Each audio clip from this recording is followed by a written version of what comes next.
So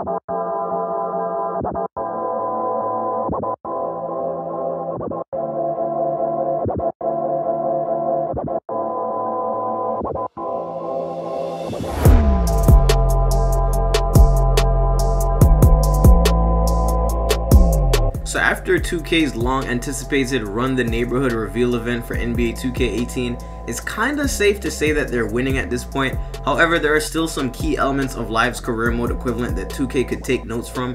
The biggest things that stood out to me while playing Live's demo were the level progression and the tree system your character goes through along the way. You feel a bit more like you earned your player, and personalizing their playstyle through skill points can make them feel a bit more unique than everybody else. I got a chance to sit down with LD2K actually and even got to speak about that very topic, and he agreed with me that my career in 2K17 just felt like a big ass grind, and to me it's felt that way for a few 2Ks now, honestly. You sell some organs that you don't need to buy some VC real quick, you max your players' appropriate stats, and then sit through just hours and hours on completing the challenges to get badges.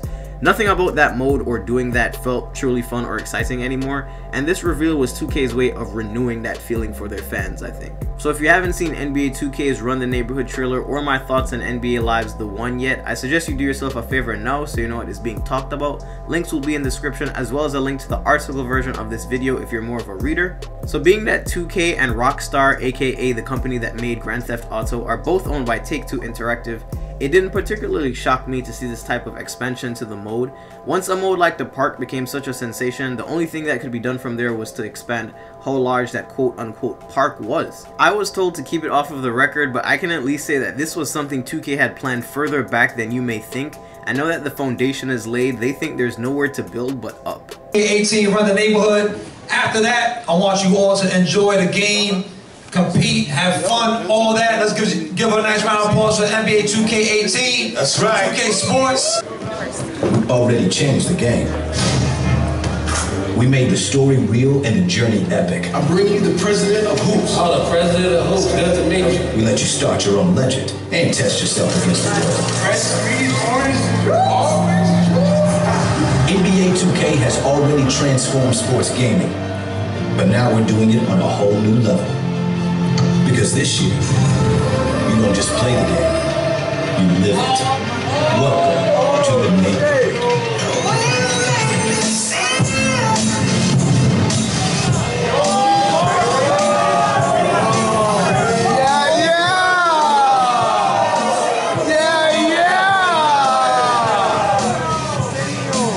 And 2K turned on the consoles, and now y'all get some first-hand footage of what's going to be going on when you're playing My Career this year.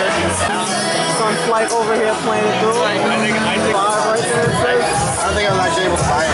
You got a phone, press square for phone, navigate, running around the neighborhood, bro. That's what you do. You go up on your phone like GTA, squad up, scrolling through names. Swag store, I assume this is where you buy your jerseys, all your clothes. Oh, they got a sale, it's litty. My player appearance, animations, and the jump shot creator is back. Looks like you get that immediately. My player lab.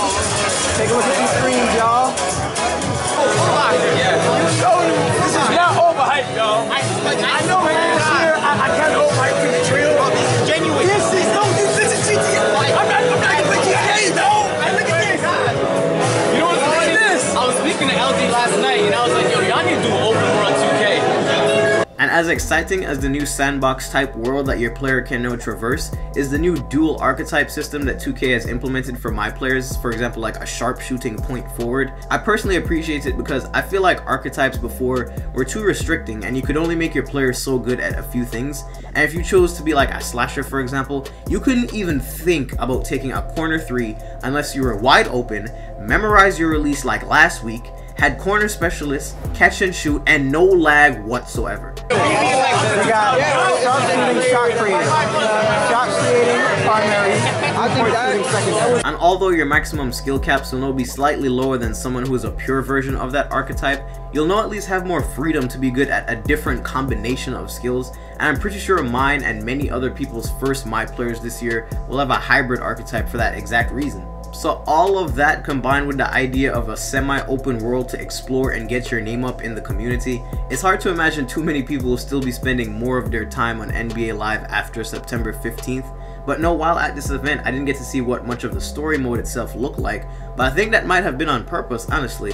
Last year, so much emphasis was put on that Michael B. Jordan feature, and we all remember that infamous Spike Lee joint.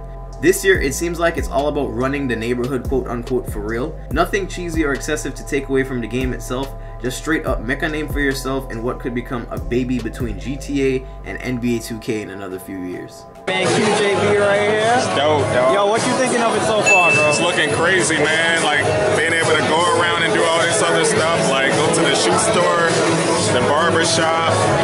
I just played like a little dunk contest they had out here. It's looking crazy, dog.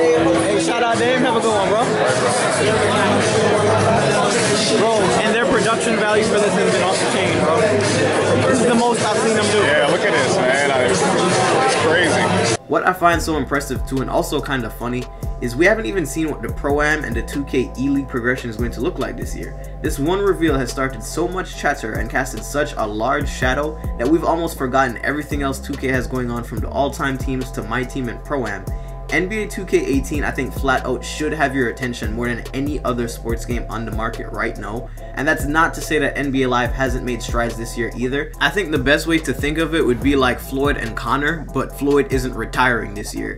EA should definitely build on the strong foundations they've laid this year and expand on their modes just as headstrong as 2K has, because this reveal took everybody by surprise, and I think EA should aspire to be able to top that feeling.